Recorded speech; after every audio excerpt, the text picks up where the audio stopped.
Super star Mahesh Babu craze గురించి ప్రత్యేకంగా చెప్పనక్కర్లేదు. చివరిసారిగా గుంటూరు కారం సినిమాతో బ్లాక్ బస్టర్ హిట్ అందుకున్న మహేష్ బాబు ఇప్పుడు డైరెక్టర్ రాజమౌళి దర్శకత్వంలో ఓ బిగ్ పాన్ ఇండియా సినిమా చేస్తున్నారు.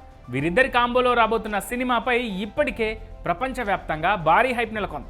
ఎప్పుడెప్పుడు ఈ మూవీ అప్డేట్ ఇస్తారా అని ఆసక్తిగా ఎదురుచూస్తున్నారు ఫ్యాన్స్. తాజాగా మహేష్ బాబు పుట్టినరోజు సందర్భంగా అభిమానులకు స్పెషల్ సర్ప్రైజ్ ఇచ్చారు రాజమౌళి. SSMB 29 సినిమా నుంచి మహేష్ బాబు ఫేస్ కనిపించకుండా జక్కన్న ఓ పోస్టర్ను వదిలాడు.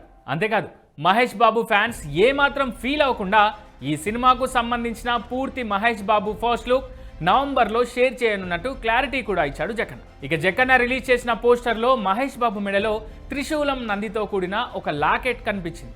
ఈ లాకెట్తో పాటు మెడపై నుంచి రక్తం కారుతూ ఉన్నట్టుగా కనిపిస్తోంది. ప్రస్తుతం ఈ ఫోటో చూసిన అభిమానులు ఫుల్ ఖుషి అవుతున్నారు. పోస్టర్ మొత్తం రివీల్ చేయకపోయినా కేవలం ఛాతీ పిక్ చూపించినా సరే బెస్ట్ ట్రీట్ అంటూ సూపర్ స్టార్ ఫ్యాన్స్ పొగుడుతున్నారు.